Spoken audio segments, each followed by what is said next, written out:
Hai hai, kita Eka Debbie, Eka Elman, RT 5 dari Studio Paris. Delman Go, Debbie dan Elman bergo. Hai, Akika sekarang mau syuting Delman. Tapi seperti biasa sebelum nunggu si Elman dateng ya, ngasih tahu nih, ini semuanya nih paket brightening buat muka Eke. Tuh say, ada facial washnya, terus ada Brightly Ever After Cream, ada yang buat malam dan ada yang buat siang. Gitu deh, seperangkat. Terus ada yang baru say, tonernya Brightly Essence Toner. Ini cocok loh. Kalau pakai ini boleh pilih, boleh pakai kapas atau enggak, sama aja jadinya. Ya kan? Nih, Eka kasih lihat ya. Tuh. Eka memang lebih seneng yang bright gitu karena supaya muka Dima Akika, muka Eka kinclong say. Tuh. Ini tonernya yang paling baru dari Scarlett. Sis, Udah dateng. udah dong. Lagi apa Seindang? Biasa kan sebelum kita mulai syuting, Eke semua pakai dulu nih peralatan muka Dima Eke. Iya pakai apa Indang? Tonernya. Oh yang Brightly Essence Toner. Ada. Aku juga ada dua. Satu Brightly Essence Toner yang buat brightening dan satu lagi yang warna ungu buat acne. Aku ada di bentar ya, 1, 2, 3. Iya. Nah, Ih kok cocok sih bisa loncat gitu. iya. Dikasih per di bawah. Jadi aku pakai ini juga Brightly Essence Toner dan juga sama satu lagi yang buut acne gitu karena Karena aku iya agak berjerawat gitu. Dan oke. ini tuh ya ingredientsnya ada lantoin, natural vitamin C dan niacinamide. Jadi dijamin oke. Glutathione juga ada. Glutathione juga Rin boleh pinjam. Oh boleh. Karena aku harus kurang modal. Iya. Iya mau pakai kapas. Ya udah aku biasanya pakai kapas. Oke. Jadi Tapi ini langsung juga bisa loh sebenarnya. bisa dong. Nah nih lihat nih tuh. Bisa ditotal gitu. Total gitu. Dan jadinya bikin cerah. Cerah muka gitu. Dimanya, makanya Eka suka banget say. Iya, apalagi sebelum syuting kan. Emberan, jadi nanti pas kita syutingan ya syuting Iya. muka Dima Akika cerah ceria merona. Wow. Wow. Nih guys, Brightly Essence Toner dari Scarlett. Scarlett. Harganya cuma 75.000 dan pastinya udah BPOM dan halal. Yeay. Yuk.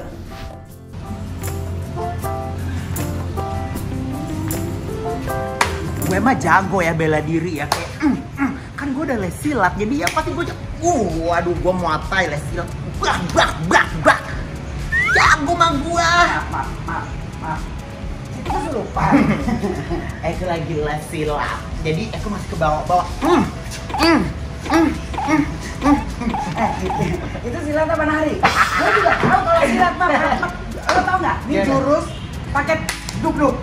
oh iya Adin. gimana Nah, gitu. Namanya pakai duk. Aku ada namanya paket Pakame-ame. Gimana?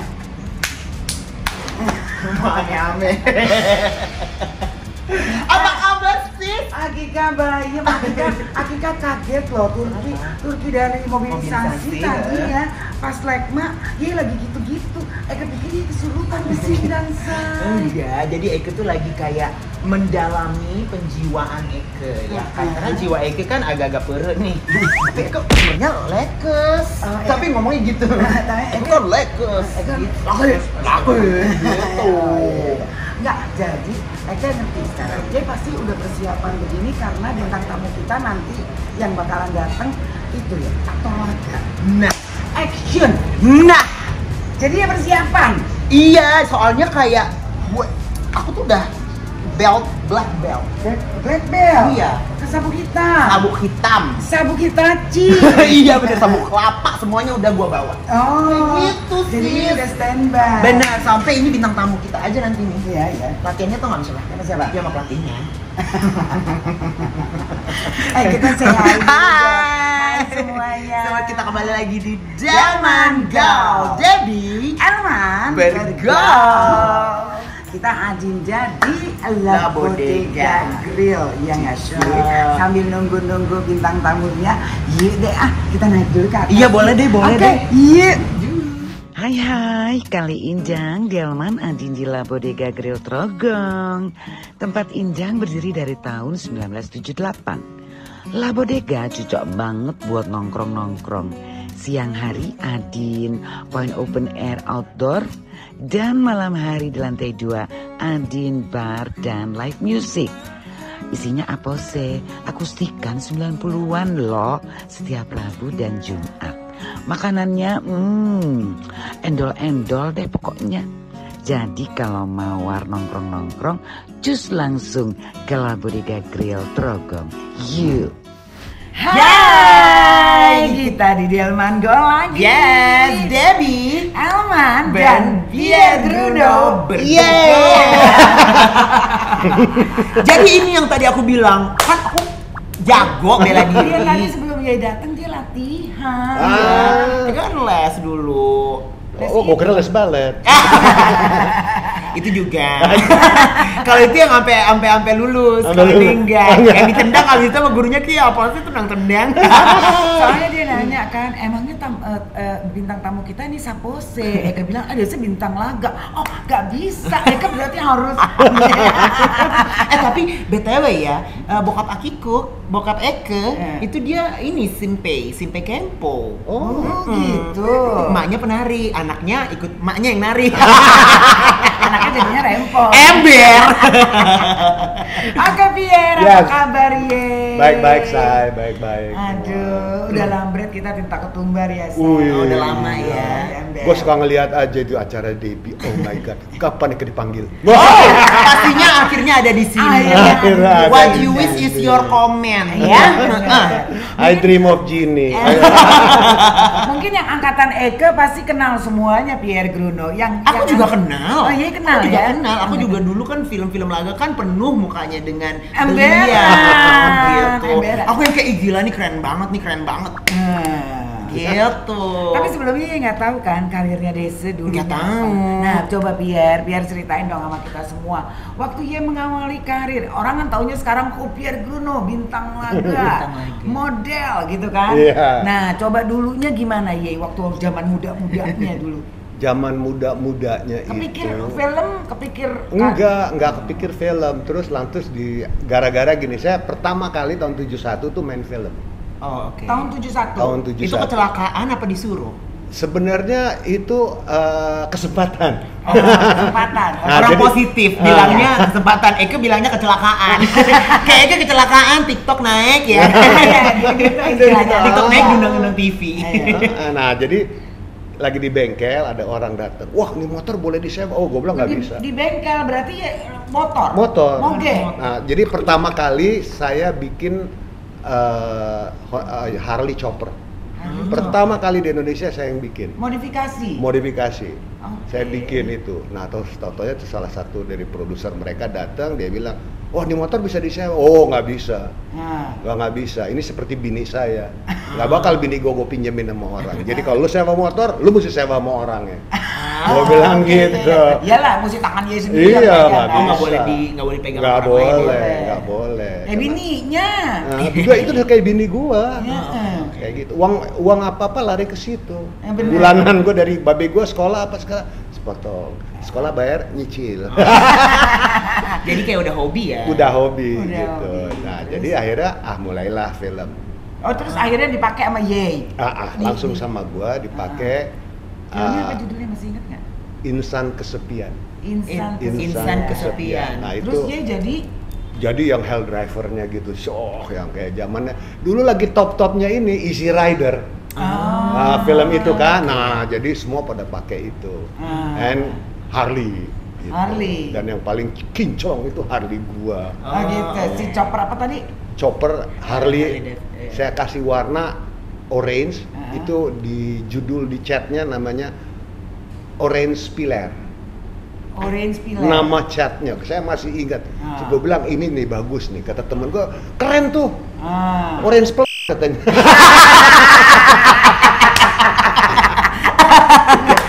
Sialan. Tapi waktu itu langsung di TV dengan Di film? di film ya, Film, maksudnya layar kayak lebar. layar lebar sambil nge-ride Nge-ride, motorcycle nge-ride itu. motor, Oke. gitu. Ada ininya nggak sih apa namanya kayak dialognya apa cuman nge-ride doang? Oh gitu? enggak, ada dialog, saya dapat peran di sana. Oh. Dapat peran cukup ini. Dan sementara gue baru pertama kali, yang gue cuman berani di situ cuman satu.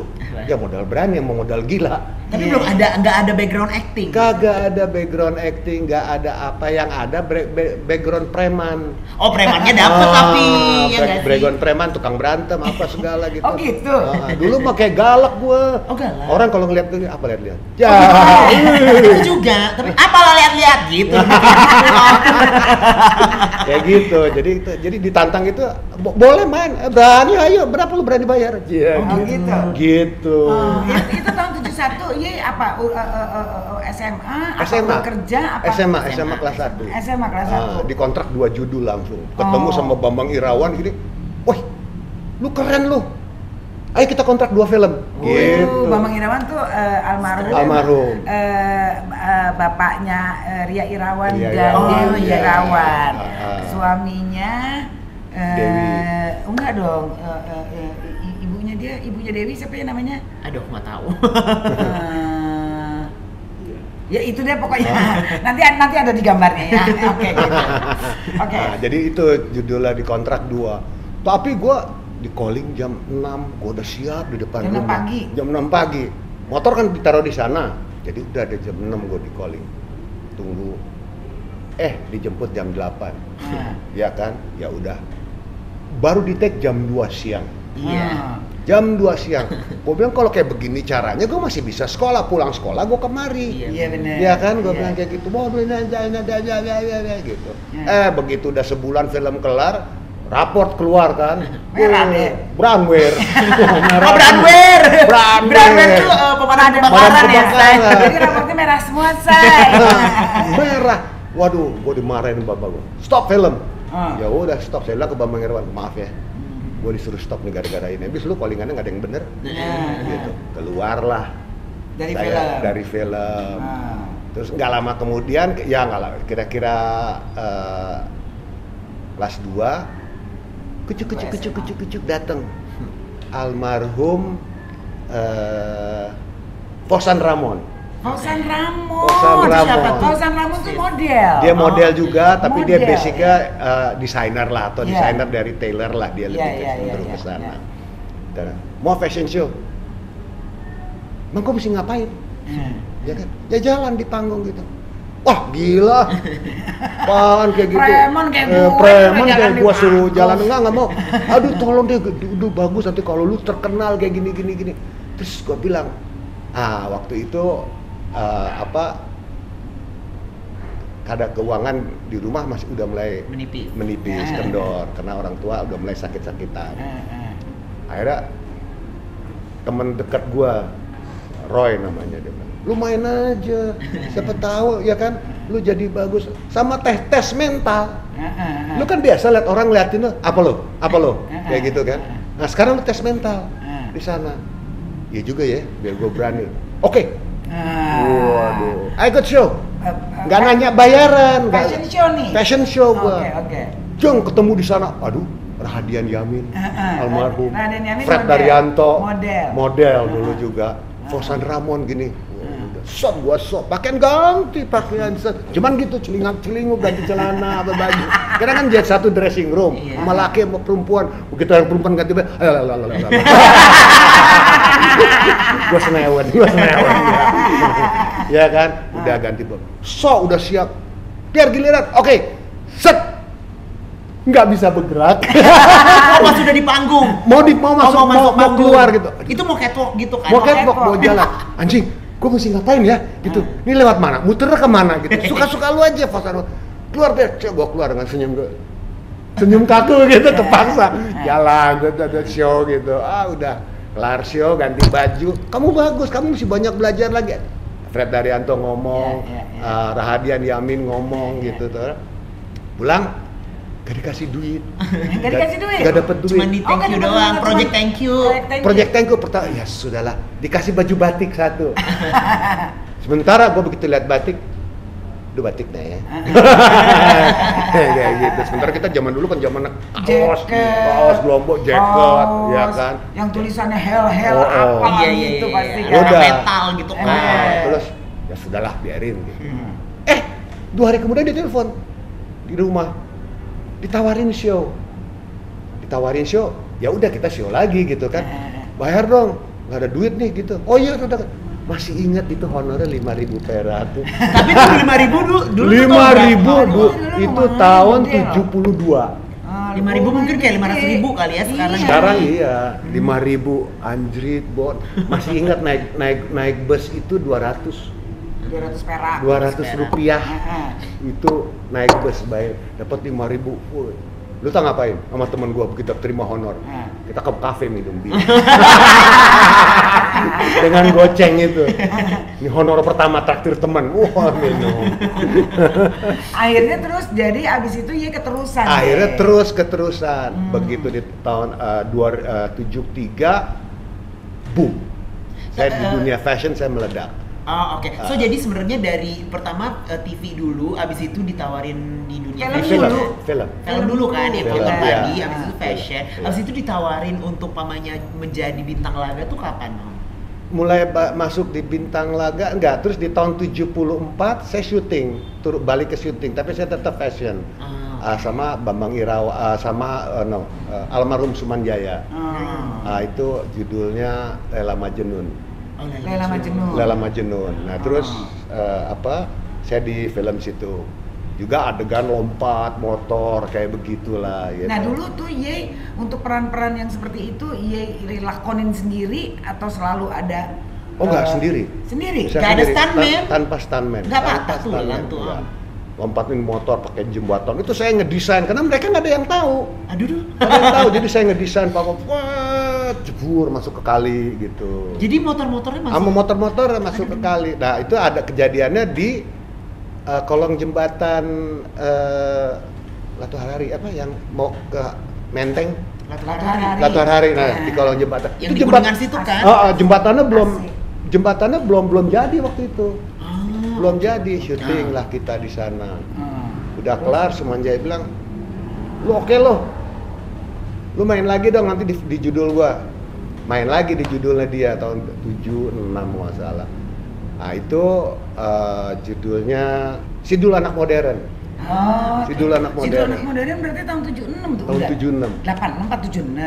76 kayaknya. Jadi belum lahir sis. Ya mungkin kali, Eke 76 itu SMP saya.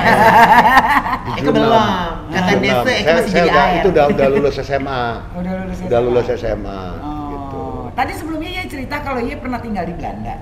Pernah tinggal di Belanda itu kecil. Ya kecil-kecil juga nggak terlalu kecil ya udah mulai kurang ajar lah. Gua umur 14. Oh, berarti udah tahun 66. Tahun 66 ke Belanda, karena kan habis Gestapo tuh. Iya. Babi gue bilang nih kayaknya nggak aman.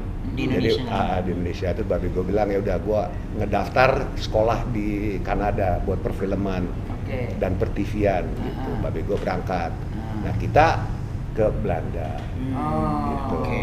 Berarti Holland Spreken dong, Desi juga. Iya, juga. Yo, Magnet Mahwel gitu. Mati lu genit mulut lu bawel. Magnet Mahwel.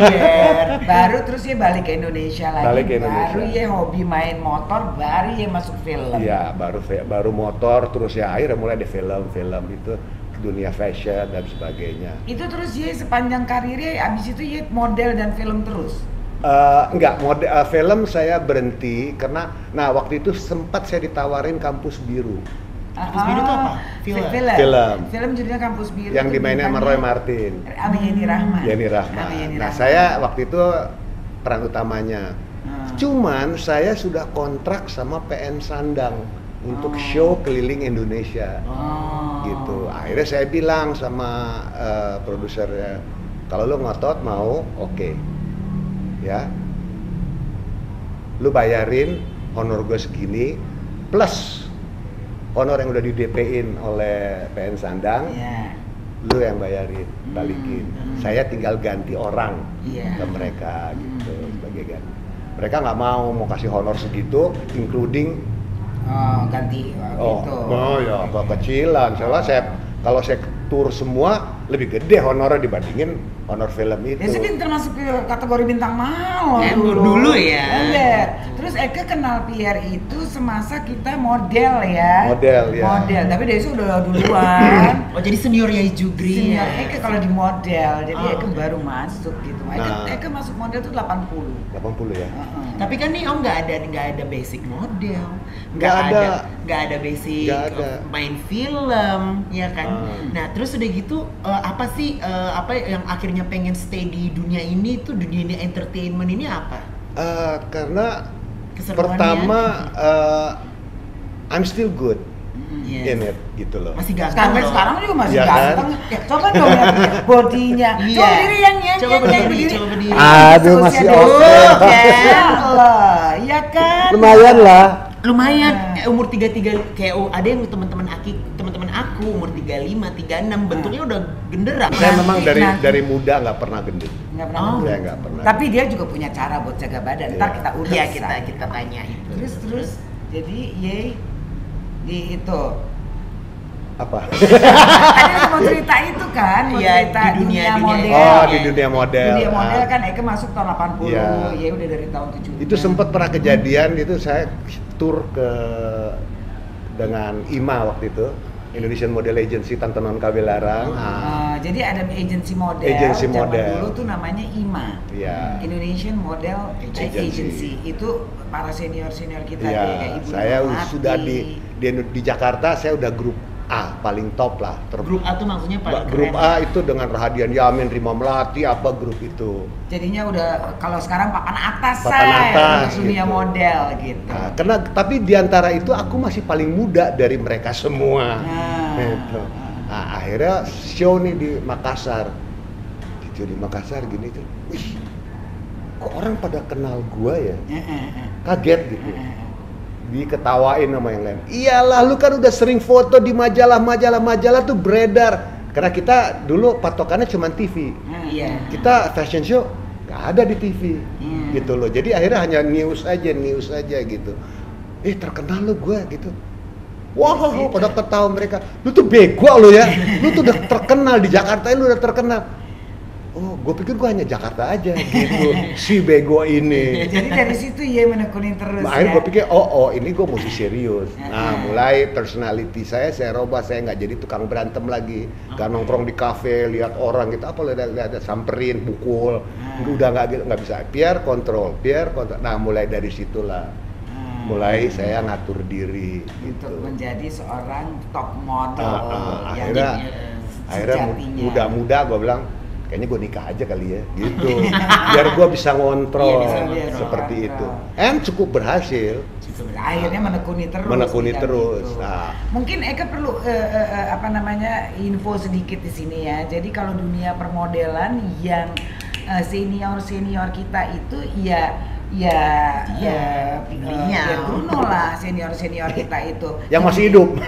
Coy masih hidup ya benar. Yang dan Rima Melati juga. Rima Melati anaknya yang punya tempat Indang say gitu. Rima Melati juga. Jadi yang membangun atau yang membuat IMA tadi Indonesian Model Agency itu adalah ibu dari Rima Melati. Ibunya dari Rima Melati.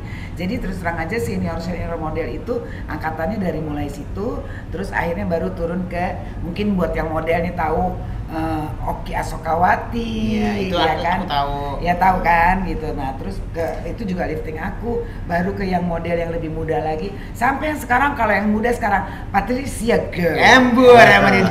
Pasti mereka tahu lah kalau mereka yang memang basicnya diajarin model gitu. Pasti diceritakan model historical di Indonesia. Ya gitu. Betul. Pasti mereka mengetahui itu perjalanan karir seorang benar. Jadi akhirnya ya kawin muda. Karena untuk menjaga supaya self managementnya gitu ya. Self management. Kontrol diri sendiri untuk dan profesional sebagainya. juga gitu. Tapi cukup berhasil menurut Ye. Saya cukup berhasil. Cuman yang masih susah yang saya hilangin itu mungkin sampai detik ini. Lah kalau lagi di kafe, jangan temen gue dicolek. Oh jadinya nanti emosi ya? Dia segalak say. Galaksi ya nih. Galaksi desa. Terus akhirnya kan sekarang nih udah kan udah maksudnya kayak Om Pierre ini udah berkecimpung lama lah ya. Udah berapa tahun tuh Om kira-kira di dunia entertainment ya, dari model? Saya dari model itu saya pensiun di umur 44 mau 45. Jadi itu lucu kejadiannya. Saya masih ingat itu di hotel di Plaza Indonesia apa tuh? Plaza Indonesia. Hyatt. Grand Hyatt ya. Grand Hyatt. Show di Grand Hyatt saya masih ingat itu waktu itu koordinatornya Oki Asokawati, saya show di atas panggung, saya udah jalan, saya balik lagi, go posing, set. Kok di sebelah gua itu murid gua umur 23 tahun. Sebelah sininya murid gua umur 19. Di sini bukan murid gua umur 23. Yang lagi jalan umur 19. Desa umur 45. That's it. This is my last show. Oh gitu. Akhirnya memutuskan. Saya memutuskan this is the last show. Udah stop. Tapi Stop. kalau Tapi yang anehnya lagi saya tuh mulai sampai berhenti terima honor dari Oki, gue masih ingat, sampai rumah saya teleponin semua yang kontrak sama saya. Waktu itu saya kontrak sama Giorgio Armani, saya kontrak sama Hugo Boss. Wow. Untuk show pakai jas-jas mereka. Akhirnya saya batalin kontrak itu dengan reason saya bilang sudah ketuaan. Tapi waktu itu masih fit. Masih fit. Sampai sekarang aja masih fit. Iya. Saya udah ketuaan, biarkan yang muda-muda. Mereka ngotot, yang muda-muda badannya tidak berisi, tidak bagus, tidak apa semuanya. Aduh, enggak deh, gue udah langsung punya perasaan yang minder gitu. Nah, terus saya terjun ke dunia sinetron. Pertama kali saya main sinetron itu dengan Ibu Debbie. Oh iya. Gimana ceritain gimana tuh? Dia yang Pierre lu main dong, selalu gua tolak. Enggak gitu. Nah, dia yang main. Akhirnya gua tolak. Gua masih ingat apa yang gua jadi pacar lu. Iya, apa Yang judulnya? bekas pacar lu, judulnya lupa gua. Delajang ya? Bukan ya? Lupa. Bukan sinetron yang awal itu. Awal yang sama si siapa? Tunggu, Flamboyan. Flamboyan 108 itu. betul. Ya. Itu Eke yang nyutradarain. Terus Eke juga main juga di situ. Desi jadi mantan pacar Eke, say. Dan baru pertama kali saya setuju main di sinetron itu diminta sama Debbie. Karena dia yang minta, dan itu udah berkali-kali dia minta. Akhirnya baru gue okein setelah gue mengatakan that's it. Yang di model tadi. Nah, di sinetronnya dia. Setelah itu baru saya kontrak panjang sama Rapi Film. Ya, baru terus ke ini yang selanjutnya. Baru Terus mulai. yang berantem gitu mulai kapan? Itu di Rapi Film. Oke. Di Rapi Film itu baru mulai adegan laga, terus diteleponin mulai sama Multi, harus pindah Multi gini-gini. Ngobrol-ngobrol soal honor gitu, akhirnya mereka setuju, baru mulai di situ tuh adegan fighting, adegan ini, adegan itu. Karena kita oke aja dan kita kalau gini honornya mesti segini. Iya kan? Ada adegan fighting. Mereka oke. Ternyata di sana otak saya tuh cuman kerja. Gitu. Ternyata Eka cukup terkenal. Lumayan. Kayak gitu. Iya, pokoknya tujuannya biar waktu itu kerja deh gitu kan. Tapi sebenarnya tanpa dia sadari sebenarnya dia menjadi terkenal loh. Iya, karena kerja itu akhirnya Saya tidak memikirkan kepada popularitas. Saya hanya mikir gue mesti cari duit buat biayain keluarga. Mungkin ini juga yang buat anak-anak muda kali ya, buat anak-anak muda kayak kalian kalau mamanya bekerja ya purpose-nya kerja aja, jangan profesional aja. Ya, jangan profesional dalam pekerjaannya gitu. Jangan cari popularitas bonus aja. Popularitas itu bonus ya, seperti yang didapatkan Pierre Bruno pada waktu menjalani karirnya secara profesional, ya otomatis sudah menjadi sebuah package, jadi ada popularitas. Bener gitu. Jadi memang, tapi kalau sekarang Om Pierre ngelihat perfilman Indonesia tuh kayak gimana sih Om? Iya. Kalau menurut saya perfilman Indonesia gara-gara COVID ini kita kolaps. Iya. Ya, karena nggak ada penontonnya. Even kalau itu film mau dilempar keluar, juga kolaps. Saya ada 2 judul juga tidak ditayang. Ya. Karena Apa tuh judulnya boleh tahu? saya lupa yang satu. Tapi action. Action. Oke. Kayak gitu. Tapi action bukan berantem pakai tembak-tembak gitu. saya jadi pembunuh. Wow, ini tekong nih. Tekote. Kayak gitu. Tapi itu nggak keluar akhirnya. Nggak keluar karena pas Krismon COVID ini. COVID. Jadi ya bioskop nggak ada apa segala gitu. Jadi saya rasa ya perfilman kita. Nah kebetulan sekarang hidup lagi dengan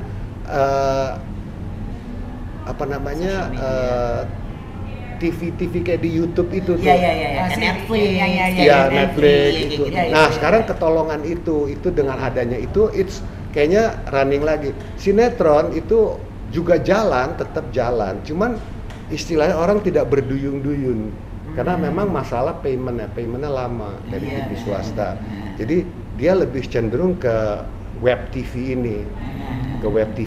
Nah kenapa? Karena memang duitnya mereka lebih kuat. Iya benar. Seperti itu. Karena sekarang online kan emang besar ya. Yes, TV agak-agak turun sih sebenarnya gitu. Seperti nah kemarin saya juga web TV Married but Real Accident judulnya. Kita udah kelar, kita syuting di Bali. Itu pun terhambat kena PPKM.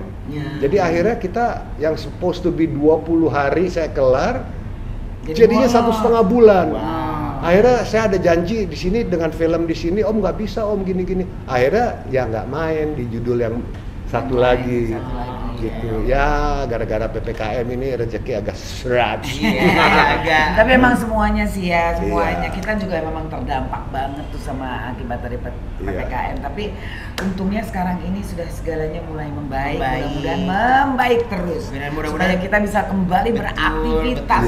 Ya kan? Dan jangan lupa maksudnya selalu cari hikmahnya aja. Kayak kita maksudnya ketembar kan. Kita kan ketemu nih gara-gara PPKM. Istilahnya kan selama kita jalan yang benar pasti ada rezeki. Betul, benar. Ya kan, usaha juga ya kan gitu. Selama di dunia entertainment ini, di perfilman atau di model itu yang paling ekstrim pernah dilakuin apa? Acting. Terus apa disuruh loncat dari lantai 7? Ada sampai yang fatal nggak? Aduh, sampai patah tulang gitu. Gitu. Enggak sih, sebenarnya nggak ada. Cuman saya pernah waktu itu adegan yang lompat dari 7 meter. 7 meter itu, tunggu 7 meter itu tau gak sih yang kalau di tol kan ada jembatan itu kan ada baca 5 meter, naik lagi tambah 2. Nah waktu itu lompat dari sana, cuman ya saya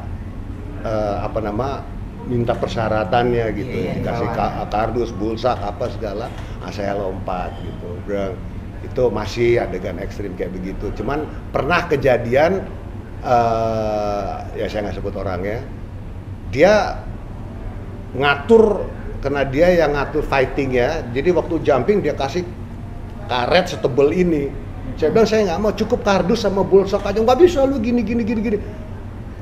Keceklek kaki saya. Aduh. Itu dari 7 meter itu. Aduh. Jadi saya lompat karena kameranya mau dia ngambil saya jatuh gini, nanti di reverse saya terbang gitu kan. Nah, jadi jatuhnya harus kaki, tidak bisa punggung. Harus kaki berdiri gini. Di situ saya kepelitek kaki kanan saya. Ininya gini, ankle gitu. Tapi itu ada lagi yang maksudnya sering dong berarti kecelakaan. Alhamdulillah sih saya lebih banyak di adegan motor ya, adegan mobil, adegan motor. Di motor ya normal lah, lecet-lecet, cuman ya protectionnya kita pakai gitu. Jadi ya kalau naik motor juga gitu, pakai touring gitu, atau pakai kalau motor adegan syuting? Enggak, seharian. Oh, kalau seharian sih iya touring. Saya pernah naik motor Jakarta Bali. Aduh, berapa lama tuh? Ya kita nginep di Surabaya, berhenti Bali Jakarta. Pernah dari Bali Jakarta kita terakhir dong kita minum, pada mabuk. Kita pulang jam 2. Jam 2 baru bisa tidur, hampir jam 3 mungkin ya. Tidur jam 5 udah bangun. Sementara masih ada alkohol di kepala, hangover. Udah kelar pembubaran di Bali, kita berangkat. Akhirnya pada bilang kita pisah aja, jangan, gue bilang jangan kelamaan deh, soalnya mereka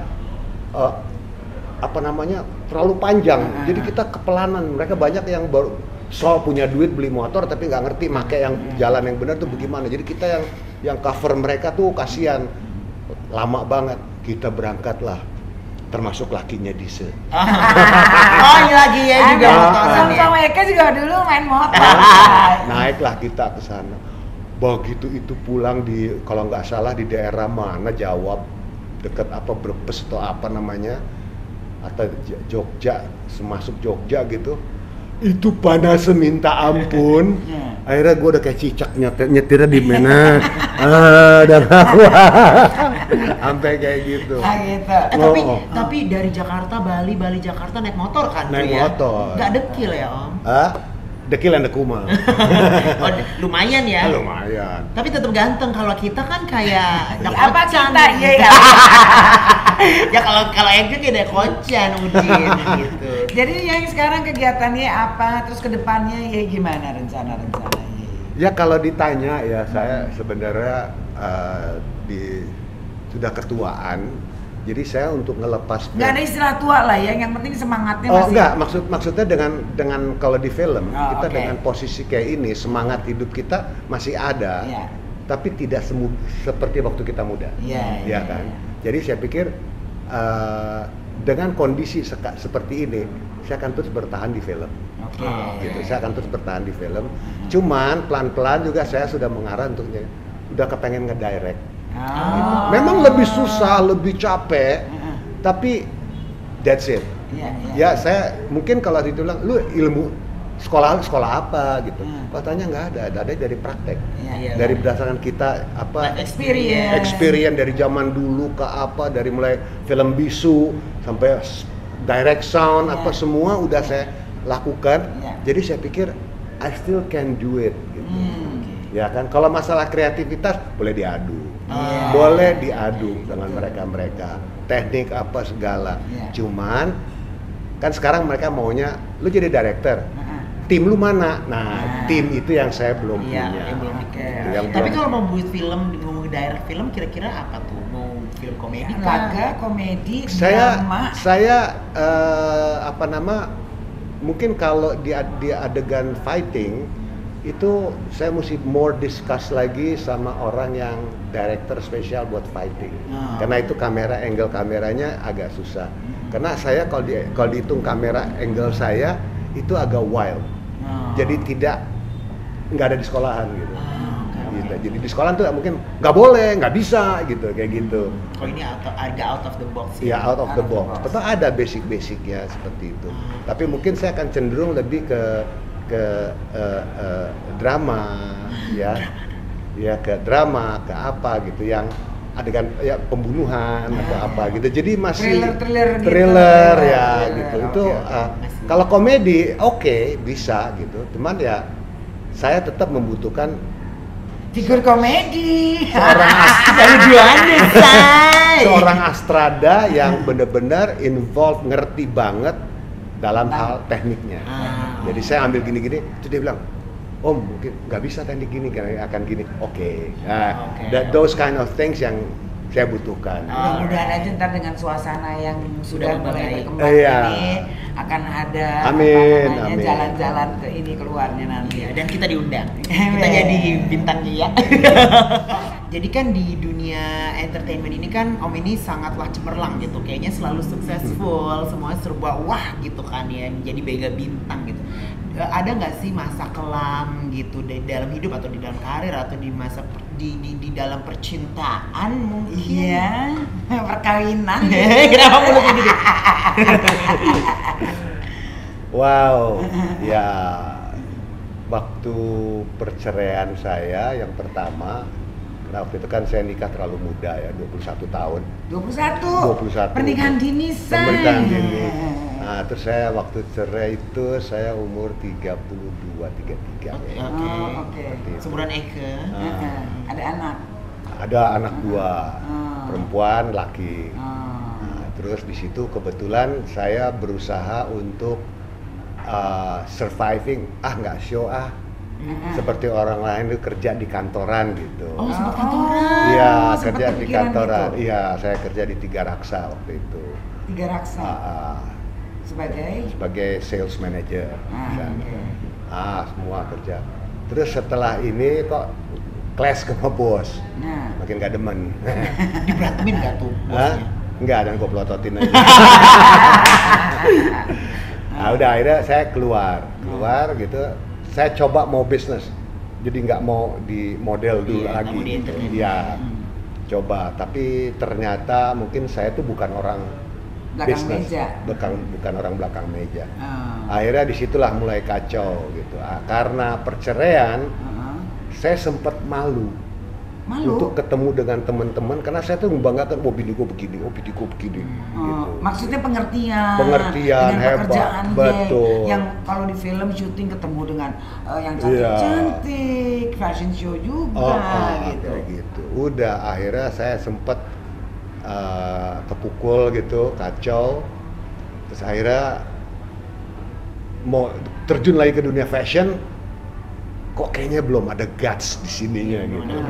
Belum ada keberanian dengan masih dengan karena lu cerai ya, lu gitu kayaknya gua tuh kepukul banget gitu. Ya kan?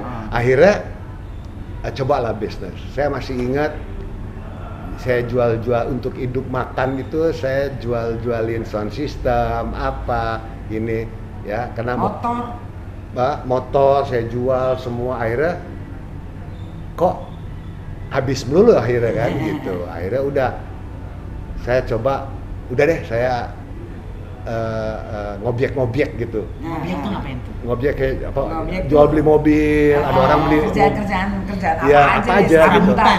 Sambutan orang mau beli tanah, mau beli rumah, oke saya gitu. Wah, dapat komisi enak. Akhirnya pikir, oh begitu aja gitu ya kan. Udah. One day lagi sepi, nggak ada apa-apa. Itu saya masih ingat, itu kejadian itu di tahun 80-an ya. 80-an, saya uang tinggal 2.000. 3.000 rupiah. 3.000 rupiah. Naik bus itu saya kalau ke Ben Hill, karena saya buka kantor di Ben Hill kan, di rumah ibu saya di garasinya situ. Itu berarti saya mesti keluarin kurang lebih sekitar 600-an ribu. 600-an perak. 600-an perak gitu. Waduh, sayang banget gitu, belum tentu dapat duit gitu. Akhirnya saya belanja. Kerjaan tugas saya tuh masak nasi, nyuci pakaian, beli sayuran, saya masak buat anak-anak saya pulang sekolah udah ada makanan. Bang, saya jalan. Ini udah cerai nih. Udah cerai. Saya jalan. Akhirnya mempertahankan uang yang 2.000, kalau nggak dapat makan uang ini buat makan besok. Gitu. Jadi jalanlah saya dari Bintaro ke Ben Hill. Bintaro, Ben Hill, Johari, Itu kurang lebih sekitar 17 kilo. Iya. Ya kan? Jalan kaki sampai di Ben Hill. Di sana wah coba ngobjek sampai jam 6 sore nggak ada objekan. Nggak ada objekan.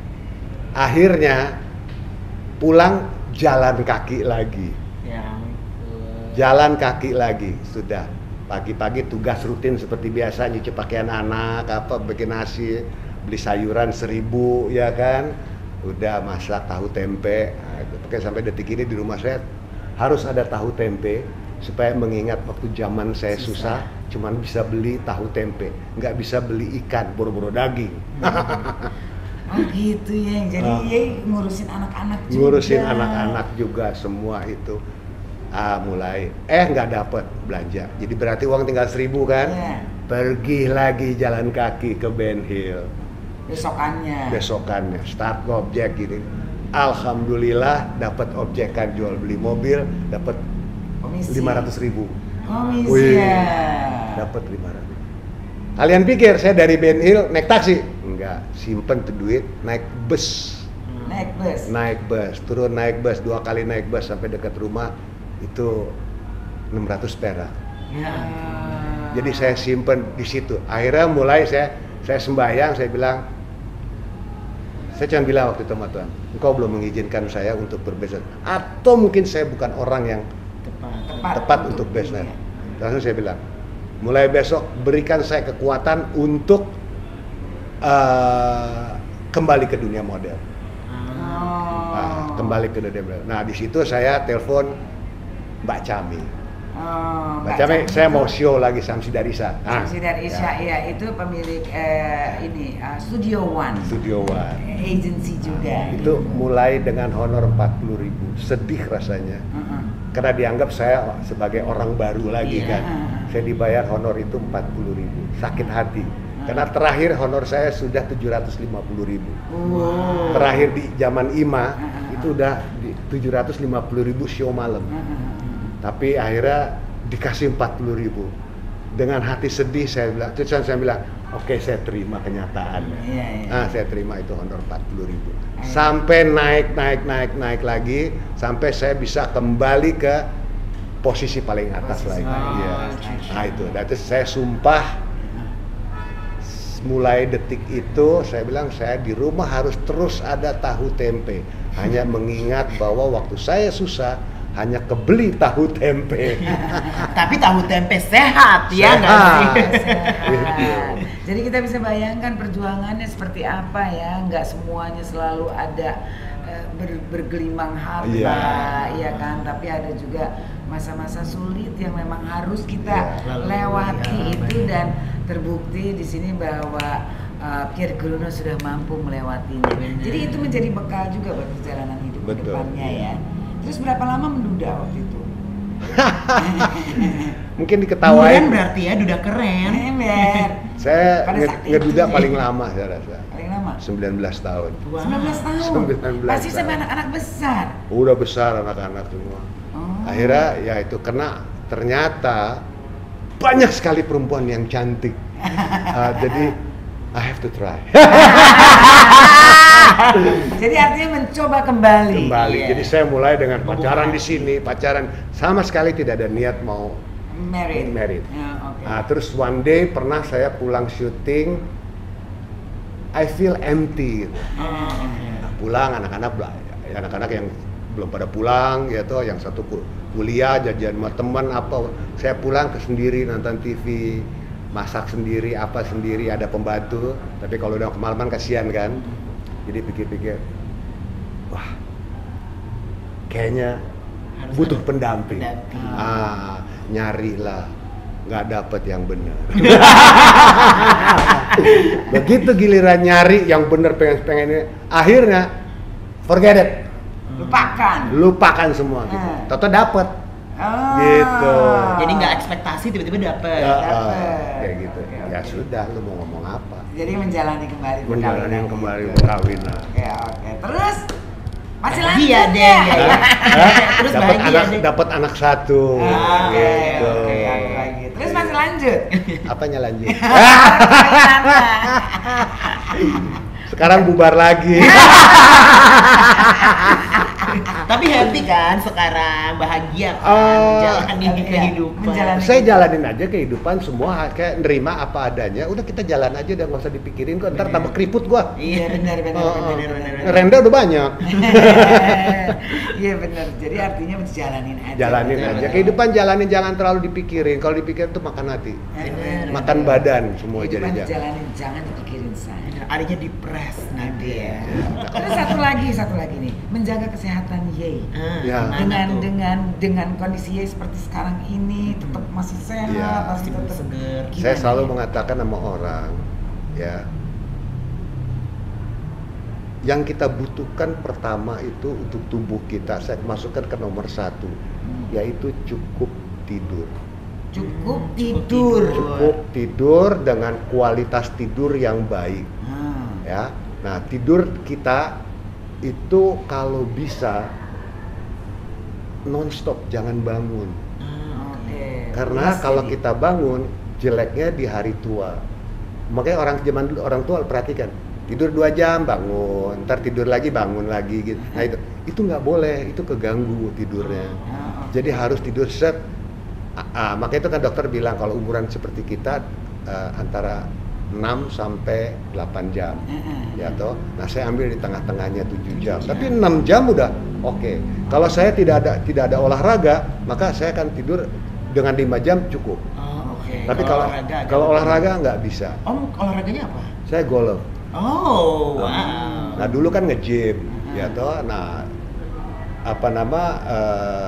stamina di build waktu dari gym itu. Nah sekarang golf itu saya prefer jalan, kan lumayan tuh 8-10 kilo gitu kan, kita jalan sambil mukul-mukul. Jadi ya tetap kita fit. Gitu. Makanan ada pantangannya. Nah kedua makan. Makanan itu kalau bisa kita makan yang bergizi, ya. Terutama sayuran, buah-buahan itu harus ada dalam menu kita setiap kita makan. Kalau bisa at least sehari 2 kali. Seperti itu, ada buah, ada sayuran. Nah, terus kita hindarin makan yang mengandung lemak. Contoh daging, ya kan kayak ayam kalau makan jangan pakai kulitnya, gitu. Kalau tetap saya doyan kulitnya digoreng garing. Nah, jadi benar-benar dia punya lemaknya hancur. Nah, banyak orang takut buat jantung buat makan goreng-gorengan harus pakai minyak khusus, tapi kita udah gak ada duit mahal. Nggak perlu pakai minyak goreng biasa, sekali goreng maksimum 2 kali buang. Gitu. Ngerti Jadi gitu ya, jaga juga jadi ya. Iya, tetap jaga. Yang pertama tidur dan makan. Ya. Dan makan. Itu dua. Sama olahraga. Itu baru terakhir olahraga. Karena olahraga sebenarnya antara butuh dan tidak. Seperti itu. Nah, banyak orang dia udah naik sepeda. Wah, naik sepeda umur udah 60-an. Tapi barengan sama anak muda. Ini sering terjadi. Ayo om, geber om, geber. Oh, gua masih mampu, jangan tahu. Cot. Mati. Jadi kita benar-benar mesti tahu kondisi kita. Ya. Seperti itu. Nah, itu yang kita. Jadi ada orang olahraga rutin, monoton, ya. Nah, itu saya pernah di against sama dokter bahwa metode saya itu orang gila katanya. Jadi setiap stamina manusia itu ada limiter. Ada limiter.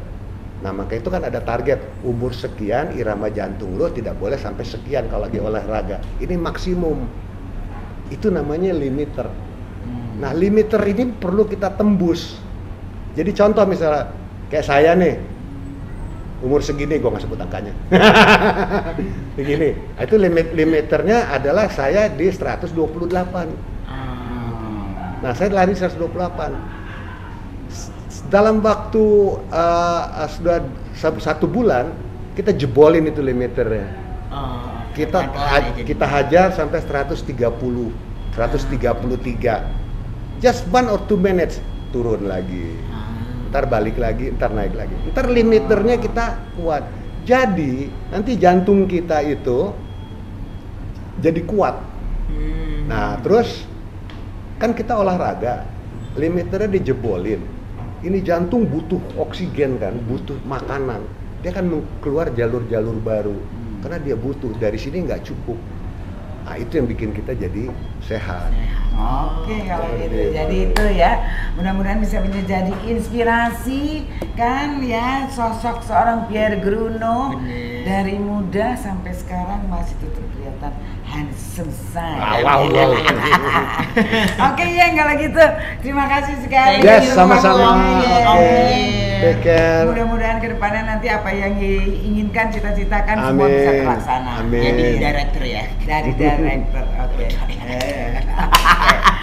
Oke, terima kasih semuanya juga yang sudah menyaksikan. Jangan lupa ya di subscribe, di Kompas, di komen, dan di like, dan jangan lupa hidupin notifikasinya biar kalian selalu terupdate dengan kita ya. Terus sekali lagi, satu lagi juga. Ya. Terima kasih untuk La Bodega Grill Trogong, ya kan? Thank you so much. Di Sindan.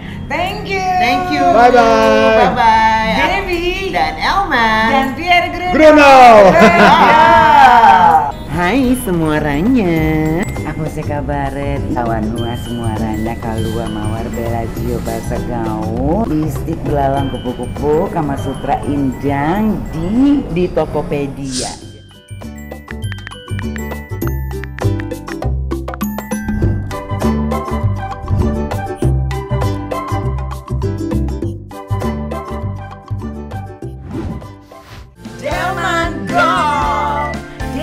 Dan Elma.